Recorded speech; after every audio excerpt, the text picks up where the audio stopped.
The low Danube levels will clearly have an impact on nuclear generation along the route, so this concerns several member states.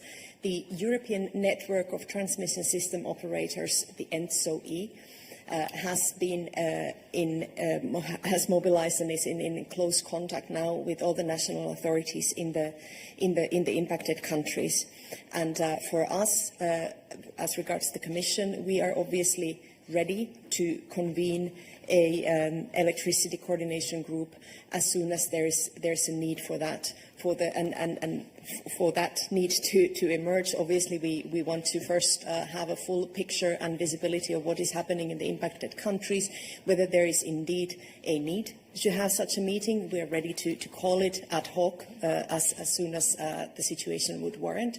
But for the time being, we're not seeing any security of supply issues. And there's always, as regards nuclear generation, nuclear power, the power plants already have contingency systems in place, and there's also the selling and the exchange of electricity between the member states. We have a very good regional solidarity mechanisms and exchanges. So these are all, obviously, they kick in as soon as there are any situations that so warrant. So at the moment, there hasn't been a need to call a electricity coordination group. We're ready to do it as soon as there is a need. But needless to say, this is being followed very, very closely. Thanks, Anna. Kajsa, other questions on this topic? Is it on this? Go ahead. Thank you so much. It's Nicholas Kumar for Euractiv. I understand the Commission is undergoing an overhaul of its energy security of supply framework.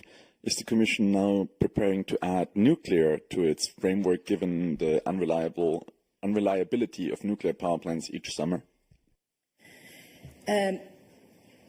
In 2016, we presented a package called Clean Energy for All Europeans, and one part of that was a regulation on risk preparedness in the electricity sector. And this already asks the member states to take into account climate-related risks as well. And it is something that has been already factored in a lot of the work that we do. First of all, to have a full mapping of what is the preparedness of our member states, how climate risks, extreme weather conditions, malicious attacks, fuel shortages, etc., cold spells, heat waves, cyber attacks, how they are already being taken into account in national preparedness. So this is already something that we do have in place.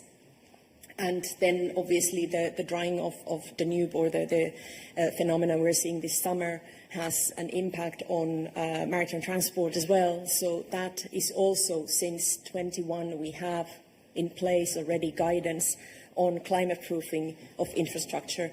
So generally speaking, climate risks, extreme weather events, etc., have already been embedded in many of our policies related to energy transport, etc., already for some time. So we will obviously include these aspects in any of our future work as well. But this summer, clearly, already so far has been quite extreme in showcasing all of these risks, how they then materialize.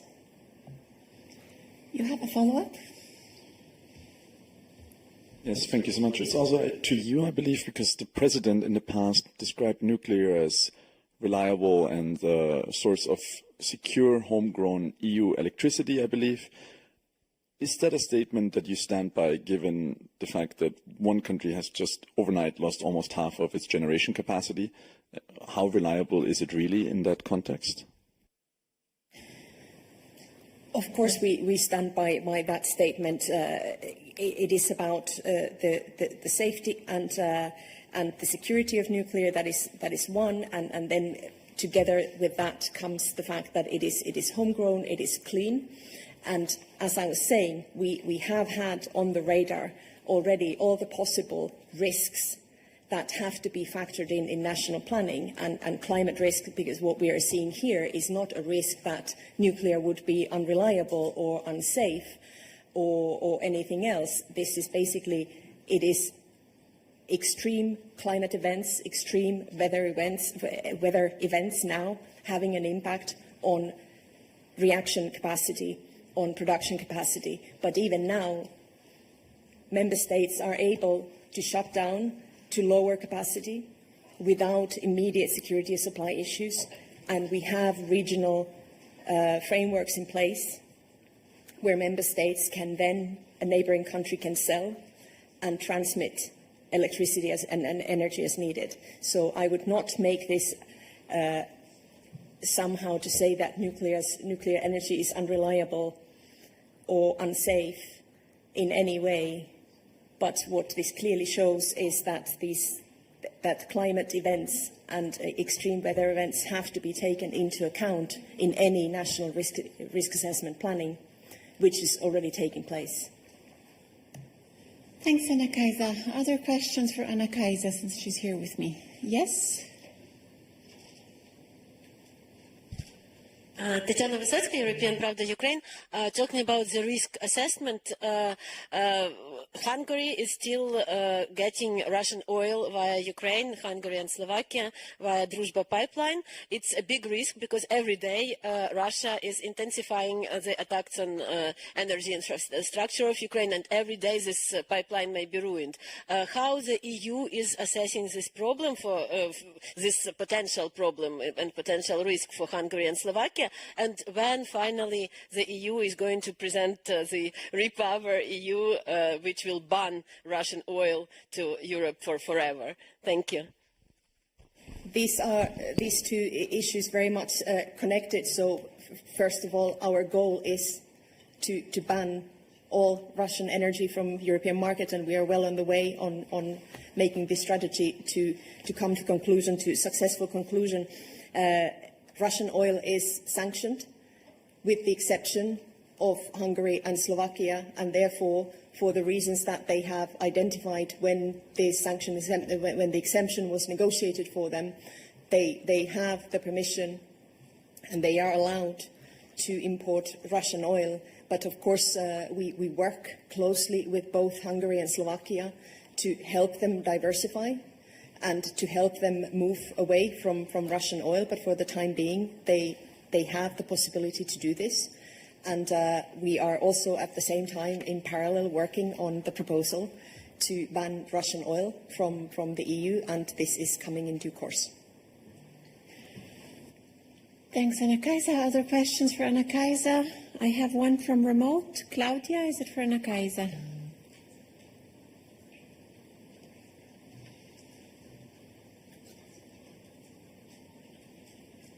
Claudia, if you want the floor, you need to press and speak. Hi, yes, sorry, it was not for Anna-Kajsa, but I can wait. It's not for Anna-Kajsa then, I couldn't hear you super well. Okay, other questions for Anna-Kajsa? Yes, go ahead. Hi, Camille Condessu from AFP. I was just wondering if there were any updates on forest fires, if you have anything to announce on Greece, any elements or stuff that you're going to mobilize for Greece. Thanks. Thanks, Camille. Thanks, Camille. It's actually for Eva, who's back from her holidays, so not for Anna-Kajsa, but I don't see other questions for Anna-Kajsa, so Eva, if you want to join me to reply to Camille.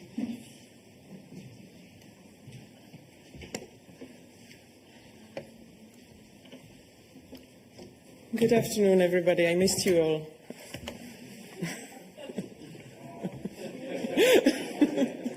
Strong statement. So the question was on the update for wildfires. Yes, actually, we have good news about the wildfires because it seems that the situation in France and Spain is getting better. We still have some planes that are on the spot and operating on the ground, but some of them are already coming back. There are still firefighters and vehicles fighting the flames in France and Spain. But as I said, the situation is getting better. Regarding Greece, we are in constant touch with the Greek authorities. Greek firefighters are fighting the flames that are around the country, and we are looking for the options how to help the Greek authorities. Other questions for Eva on wildfires? Initially, at least. Claudia, is it for Eva?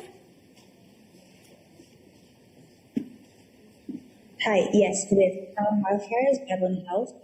So I wanted to ask about the EU for Health work program. And obviously, countries voted to block it against last week. I wanted to ask if there is an update from the Commission on what it's planning to do. Is it planning to appeal the vote or to come back with another proposal?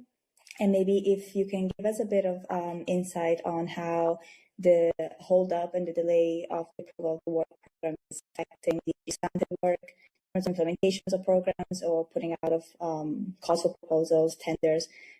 Just kind of any impact of the delay. Thank you.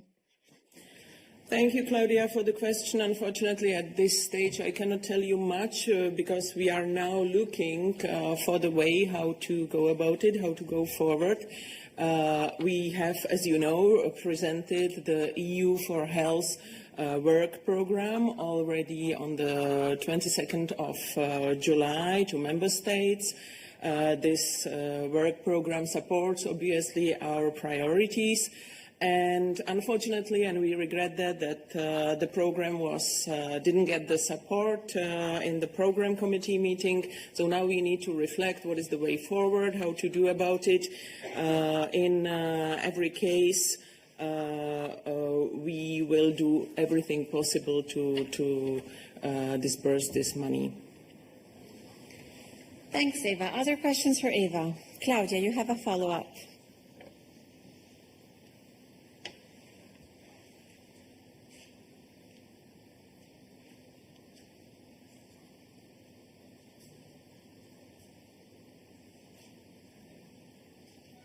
Claudia, if you want the floor, you need to press on speak. Hi, yes, so quick follow-up on the second part of the question. Maybe if there's any way you can tell us more, Eva, about, obviously this means that the work programs and budget for the year is kind of held. How is this impacting at all DigiSante work? Do you foresee it impacting work for the next, obviously month, maybe until the program is approved? Any examples of maybe anything that's stuck or that can't, that's going to be delayed because of this? If you can share anything on the impact, that'd be great. Thank you. You know that we were in a similar situation last year, and we found a way about it. This is where we aim also this time. So for the moment, we are looking for the way forward. You know that in line with the EU for Health regulations and its procedures for the preparation, member states are consulted at several stages with several meetings. This has happened. This was the first occasion for member states that voted on the full draft text. So now, as I said, we reflect on it, and we are looking for the way forward. Thanks, Eva. Other questions for Eva? Not the case. Other questions for us today? Go ahead. Thank you, Vitaly Sizov, Freedom TV channel. My questions, I think, on maybe foreign affairs. Russian authorities, they made decision to expel, I think, former executive chief of Russian media agency Russia Today, and this decision was confirmed by the court of France. What do you think about this? And maybe you have some details, legal details, if this person expelled from one EU country, will she have access to other country? Thank you. Thank you. So when it comes to the Russian journalist, just for the context, this is a matter for the national authorities in France, and we take note of the government's decision. That being said, we know that the said person has also been working for the Russian state-owned outlets, in particular Russia Today. Also, she's a former president, news director of Russia Today France. And as we know, the Russia Today, including RTVE de prensa, is a well-known propaganda outlet used by the Russian state as an instrument to spread lies about Ukraine and also support Russia's act of aggression, weaponize disinformation and manipulation to undermine our societies. And from our side, the RT Russia Today network has been already sanctioned since 2022 with broadcasting and content distribution prohibition. And on the rest, I cannot comment on possible future moves, also due to the confidential nature of the Council's listings. Thanks, Anita. Other questions to Anita relating to Ukraine? Not the case. Other questions to Anita on the files she covers? Yes, Magnus, go ahead. Hello, thank you. Magnus with Euractiv. It's on this Kosovo state-owned company, Aiba Lipinic, and I'm probably butchering the pronunciation of that. The EU Commission in Kosovo has already come out in connection to the demolition of buildings there, and the suspicion that this might be a somewhat targeted effort amongst the Serb minority in northern Kosovo. Does the EU have any further comments on the demolition of these structures? And are you making up any kind of measures should these demolitions continue? Thank you. Thank you, Magnus. From our side, we regret the demolition of the houses, especially as the property claims are still under judicial review. And the EU calls on Kosovo institution to halt any further demolitions and also to work with the affected residents and local authorities to find legal and sustainable solutions. And any irreversible steps, including demolitions, should be suspended until the competent court has issued a final ruling on the outstanding claims. Thanks, Anita. Other questions for Anita on this matter? Let's go to Mose from remote. Yes, thank you, Mr. for assistance. I would like to go back to last week's announcement of a breakthrough in the talks about the implementation of the peace accords to President Trump's peace plan for Gaza. It was welcomed by the European Commission, but obviously, it has to be synchronized when it comes to Hamas' willingness to disarm and the requirement of Israel to restore its troops. Now it seems to be stuck somewhere. I would like to ask, what can the EU do in order to speed up the process and contribute to it? For example, through its deployment of Palestinian policemen, which we know have been trained, thousands of them, I think, by this Europol COPS mission, and also especially if the EU is going to participate in the kind of verification mechanism to ensure that both sides are complying with this roadmap. Thank you. Thank you, Mose. We had already a reaction on this, including with a High Representative tweet.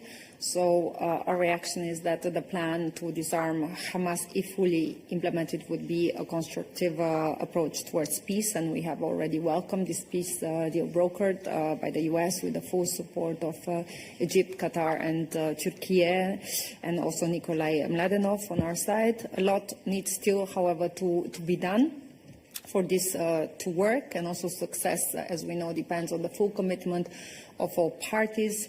Now, from our side, we stand ready to support for the next steps, including the entry of the National Committee and the International Stabilization Force. We have our 2 EU missions already on the ground that play an important role in the support of the Palestinian state-building efforts.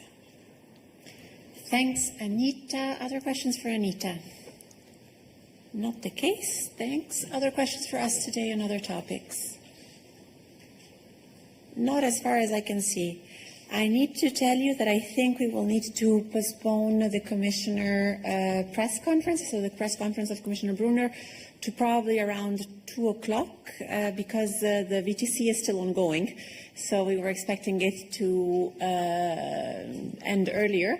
but this is why we'll need to reschedule by, I think, approximately 1 hour. We will, of course, send an updated media advisory, but I just wanted to let you know already that it's going to be moved to around 2 o'clock. No other questions for us today, as far as I can see. Not in the press room, not online. With that, I think it brings us to the end of this midday press briefing. As I just said, we will be back with Commissioner Brunner to be expected around 2 o'clock, and then for our next midday on Thursday. Goodbye.